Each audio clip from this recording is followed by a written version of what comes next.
I need you to set me free. I need you to set me free. I need you to set me free. Hello guys, it's me again, and I just want to say I'm sorry because it's been a hot minute since I have last updated you guys on the book, and I want to say it's for good reason. It's not just because I just disappeared. I'm nobody's dad. I'm not leaving for the milk, but I want to say it's because the book, I was originally going to release it back in August, but I gave it a cold read and I realized that it needed a whole lot of work. It was nowhere near where I wanted it to be, and so I took a step back and I decided that I was going to have to rewrite the majority of the book. It's going pretty well, and if everything goes to plan, I should be able to release it by the end of the year. Because I still have to wrap up a lot of the end of the book, and then, it's probably going to take a while to polish it and have people read it over for me. And then I still have one of my closer friends designing the cover art for me. But everything is going really, really good right now. And I want to say I'm happy about that. So, as a quick apology, I'm going to basically tell you guys how this idea of the book came into mind. So, there is a surgery called IVF, or it's not really a surgery, but it's like a surgical procedure, IVF, which stands for in vitro fertilization. It has a lot of applications, but it's usually always doing with like childbirth and stuff. But I figured out through a friend that IVF also has the ability to select the gender of a baby before it's born. I have no idea how that works. I'm not even going to try to pretend I understand how it works, but you spin the eggs, and I guess the big one's the girl, the little one's the boy, from what I heard. So that night, after I heard about this, I had a dream. I thought to myself, how would this world be? How would it work? And the idea of it was so crazy to me. It was so interesting that I eventually was like, you know what? I've already written a few short stories before. I've never written a novel before. This would be my first novel when I release this. So I decided, what if I wrote a short story about this? And then I carried around this little journal with me. I started writing in it. I started writing ideas. I actually, for the most part, it straight up just is the first few chapters. It's way more overviewy than a book, because it was originally meant to be a short story. But eventually, later that year, or I guess technically the beginning of the next year, I got really, really bored, and I found this again, and I was like, whoa, this had a lot of missed potential. This might be a crazy idea, but I think I'm gonna write a novel.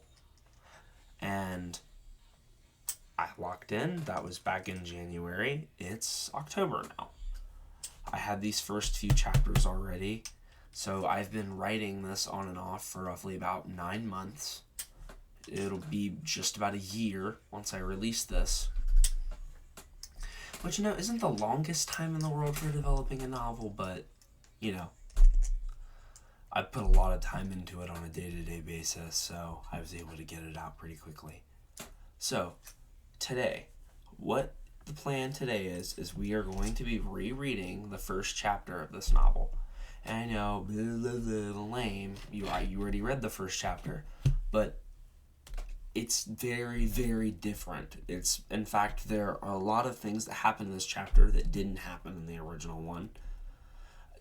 I completely rewrit some of these characters, so rereading this chapter will actually be interesting. It won't be a repeat of last time. So, like last time, I have it pulled up, and you can go ahead and read along with me, but I am going to be reading it, so you can just listen. Here we go. Chapter 1, The Day the Lie Broke. I woke up with the taste of rust in my mouth and the feeling of steel behind my spine. Above my cot, a pipe sighed and wept. Pat, pat, pat. Subconsciously, my thumb started tapping the mattress seam to almost match the pipes. 3 quick beats, a pause, and 3 more. It was a rhythm I didn't have to think about, like breathing or blinking. Those kinds of habits kept me thinly tethered to a body I feel I would have lost long ago. My cot sagged in the middle, and my lower back ached familiarly, because my cot had been this way for as long as I could remember. My room smelled of metal, old laundry, and the faint, sour edge of dried sweat. In the shoe factory, pain was constant. It sat in your corner of the room, like a close but toxic friend, always there but never quite wanted. And then came the morning bell. Its resonance was so powerful, it practically reminded the walls to stand themselves. The sound bounced off the walls and came back colder. I laid flat until I could reach my breath. 5 in, 5 out. And I stood for my cot knowing what would be in store for today. Monotonous labor as always. The cold bit into the soles of my feet like glass. I approached the door that led out into the hallway and stepped out. Buttons was already outside of his pod when I pushed the door. He had the same hair he always did, a chaos of curls that resembled steam. He smiled the way he always did, loose, as if the harsh world hadn't gotten him yet. "You sleep okay?" he asked. His voice was husky with sleep and something harder, the kind of everyday grit that us tortured souls carried. "Not really," I said. "Me neither," he yawned. "Boiler hall rattling in last night?" "Just the usual," he said, rubbing the grit from behind my eyelids. We joined the slow spill of bodies moving through the halls. The fluorescent light hummed like trapped insects.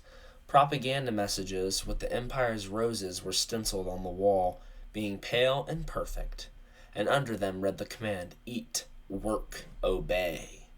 Someone had tried to scratch the paint away once. The gouges were shallow and white and looked like fingernails on a face. 2 guards lingered at the end of the hallway that led to our workstations, batons tucked in the crooks of their elbows. Papers, the floor supervisor, flicked a clipboard with the bored exactness of a man who thought order was the same thing as authority. He read the list with his eyes like a metronome and named me without even looking. Switch. My name once was real, until I became a gear inside of one of the many Empire's machines. Then my title was reduced to nothing more than what I provided to the system. I was switched because I pulled levers and switches, buttons, pushed buttons, and so on. "Collection," he said. His words rang sour in my ears. Button's breath hitched beside me. "That's today?" he asked. Panicked, like a stalling machine motor. "I guess so," was all I could muster. "I'll see you at lunch." He saw the look on my face, and for a second I thought he might press, might pry, or offer something kinder than curiosity. Instead, he tilted his head and said, "Don't do anything stupid," which was his way of being gentle. I turned away and walked through the back passage. The corridor sloped and grew colder.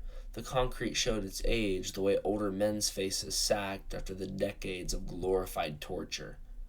Someone had once drawn a map on the wall with their finger. Only the ink had bled away. Each step I took echoed in my mouth.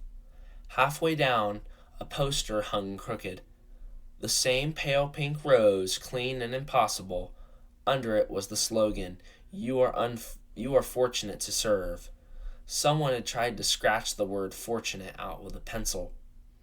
The letters were still there, but they were much darker now, as if the act of scraping only highlighted the lie. As at the heavy door, my palm went cold on the handle. Once I entered the room inside, a dozen boys stood in a row, bare feet on cold tile, shirts a size too large, sleeves falling like curtains. Their eyes moved small and quick like cornered animals. One had streaks of dried snot on his lip. Another had bruises all over his skin, showing he resisted his collection. None of them moved or spoke until I told them to. "Line up," I said. My voice sounded older than it had the right to. It carried the grit I'd carried for years, and for a moment I felt like an imposter. Most obeyed. The third boy from the left did not. He planted his feet wide and balled his fist. His nails were ragged and white where they'd bitten them raw. He kept glancing at the door with a prey's desperation to escape. "Come on," I muttered. I nearly lied. "It'll be quick," I almost said. The lie that gave those poor boys false hope. But I couldn't make my mouth do it. The boy swung. It wasn't a practice punch. It was everything he could throw when it meant his freedom. His knuckles cracked against my cheekbone. Stars exploded at the edges of my vision. He clawed at my forearm. His nails scratched me open. A guard barked, and the room snapped into motion. 2 batons came down, sharp and efficient. The boy folded like a conveyor belt under too much pressure. They dragged him forward. "Get him in," the new guard said. I hesitated. His baton tapped my ribs like a hammer, forcing down a nail that reminded me the day had rules. I carried him into a chamber. Up close, there was blood at the corner of his mouth. I was unsure as it was from him biting through or the blunt force of a guard baton. He breathed through his teeth, eyes teary and filled with rage. They flicked at me once, red and wet. They were begging me for something I couldn't give: freedom. Inside the room was chrome and light, and the Empire sigil, the pale pink rose. A hum was flowing in the air, a familiar... What happened?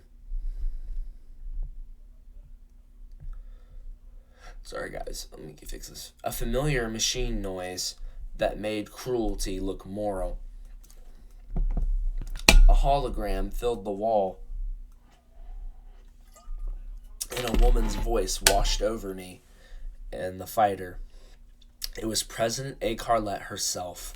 She was tall, composed, porcelain as a doll, and she smiled with the practiced warmth that was obviously just for the camera. "You are fortunate to serve," she said, and the syllables felt like a sentence. "Today marks your transition from dependency to duty. Your title is not a burden, it is your contribution. From this day forward, your life belongs to the Empire. Your labor will shape the X-Lens. Your obedience ensures our harmony." Her mouth made the words appear soft as care, but they were truly as hard as steel. The boy beside me sagged, the light in his eyes dimmed, as someone had blown it out. I remembered standing there 5 years ago, feeling the rose wrap itself around my throat to choke out the hope that was left out of me. When my name was real, Shazoni, my caretaker, all those years ago, sang when she ironed pajamas. She warmed the soup until the steam tasted like comfort. The world was a smaller, kinder place when she hummed. The day they took me, she banged on a gold guard's shoulder, as if she could keep the machine's gears from turning. Her voice shook. "Please," she cried, "you don't understand. He's only..." He immediately interrupted her. "A mistake? A why, such as myself?" He sighed. "No, you don't understand, lady. This is the way of life." Then he guided her out like someone swatting a fly that wouldn't stop buzzing. She touched my face and promised. "I'll fix this," she said. I wanted to believe her, that she truly would have pulled me out of the fire. For a minute, I did. That belief was part of the reason I held on for as long as I did. I found myself back in the room with the boy. The projection must have already finished and retreated. The guard ticked a box on his slate and left with the poor boy, not even looking in my general direction. They had mastered not seeing. Not seeing was a preservation technique. You learn not to watch, and you learn to breathe small. By the 7th boy, I wasn't sure what time it was. By the 10th, I wasn't sure who I was. Then again, it came. The smells of the past. Shizoni's vegetable soups. The good old days of clean hands and soft words. The feeling of love and appreciation. These memories stormed around my skull, leaving me disoriented. And for a moment, I wasn't Switch anymore. I was a scared boy in a gray room, staring at a rose that meant everything was about to change. At the bell, we moved to the mess hall. The place smelled of damp mash and old bread. 2 ladles of gray paste and a thin square of bread that had the texture of leather. Here we all held on to what we got as if we may never eat again. Buttons was waiting at his table with the habit of leaning his knees on the bench under the table, hunched over as if trying to make himself invisible by making himself small. "You look like death," he said, shoving a chunk of bread towards his mouth. "I feel it," I said. The words were dry. Food never lasted long enough in my mouth or in my body. I always felt hungry after lunch. He spoke between chews. "Collection messes with you. It gets in your head," he sighed. I sighed. "That boy fought. That's something. Most of them don't. They just go." We ate in silence for a while, using the clacking of spoons as white noise. Papers drifted by with a grin across his face, clipboard pressed to his chest. He passed us, and with his pen scratched down a neat little line. He didn't look at anyone long enough to reveal an emotion. He was emotion. He was a human calendar. After almost everyone left the area, Buttons leaned in. "You want to see something?" he said. Not a question. I've learned to never question his judgment. Buttons had always showed me things he thought were important. We stood from our benches and slid out from the corridor. A guard's eyes followed us, and for the first few steps, and then got bored and looked through us like windows. Buttons took the long way to the sleeping quarters, ducked down a maintenance hall, and then another. He moved like a man convinced the walls would close if he breathed at the wrong breath at the wrong time.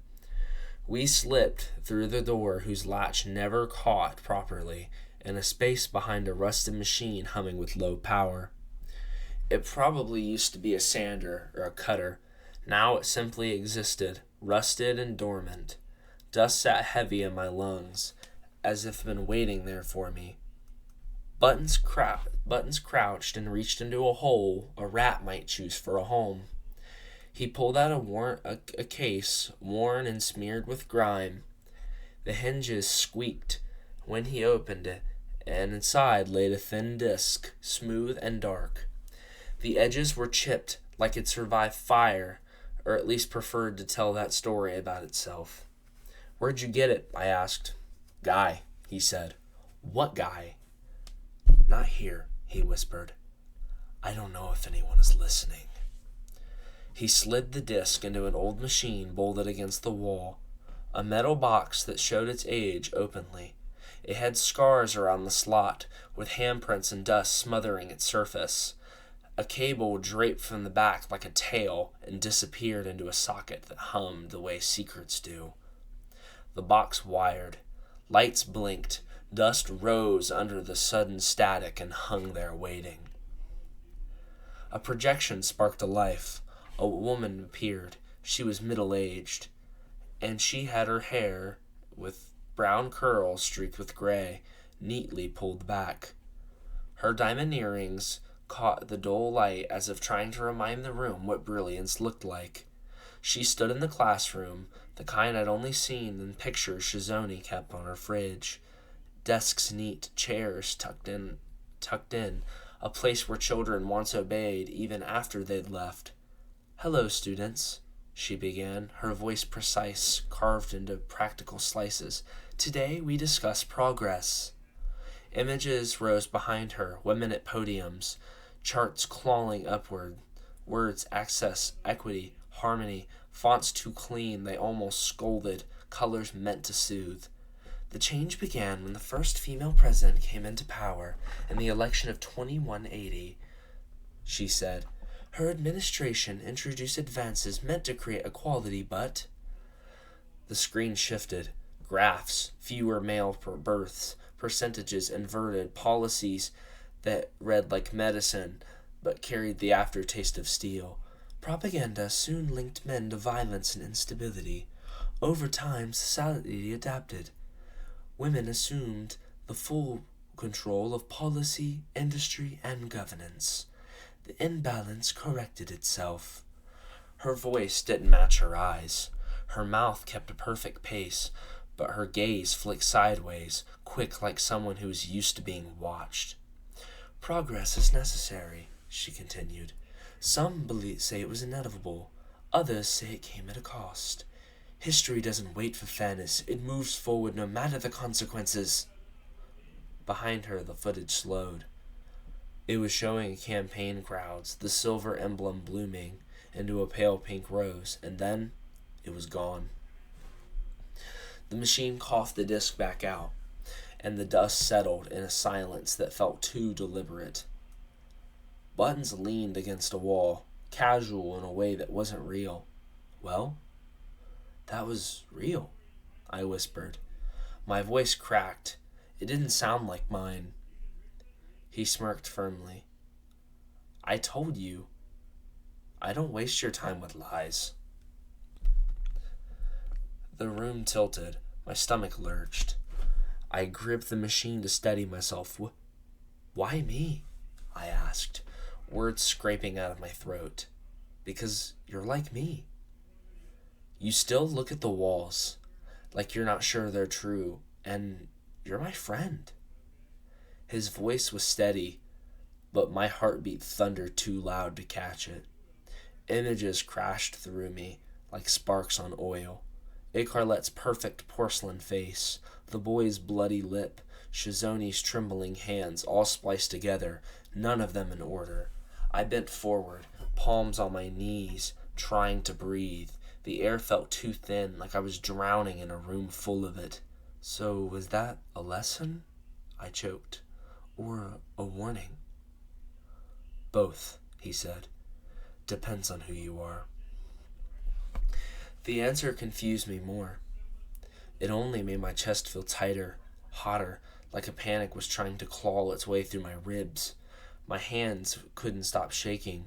I pressed them flat against my thighs, but the tremor only traveled up my arms, into my jaw, rattling my teeth. I wanted to scream. I wanted to smash the projector against the wall until it was just shards and silence, but instead, I stood frozen, swallowing against the weight of my own breath. The images wouldn't leave, the graphs, the slogans, the smile. My mind spun circles. The same words revolved around my mind like progress, equality, obedience, freedom. Each word crashed into the next until none of them meant anything, just noises with the sharp edges enough to cut. Button slid the disc back into the case and buried it into a dark hole. No one needs to know. His tone was final, but the words were too small for what I'd seen. Nothing about this could be hidden. Not inside me. Not anymore. We retraced our steps, and my legs were unsteady, like the floor was shifting under me with every step. The corridor felt narrower now, like the walls had been waiting for me to know too much so they could start closing in. I understood. It was now time to get back to work. But now it would never be the same. It was all a lie. Every word, every symbol. And then the truth wasn't freedom. The truth was a cage I couldn't unsee. So that's it for the audiobook reading of the new revised chapter 1, guys. I'm going to go ahead and, go ahead and keep writing. Like I said, it should be done by the end of the year if everything continues flowing smoothly as it is. Until then, you guys have a great day. Bye.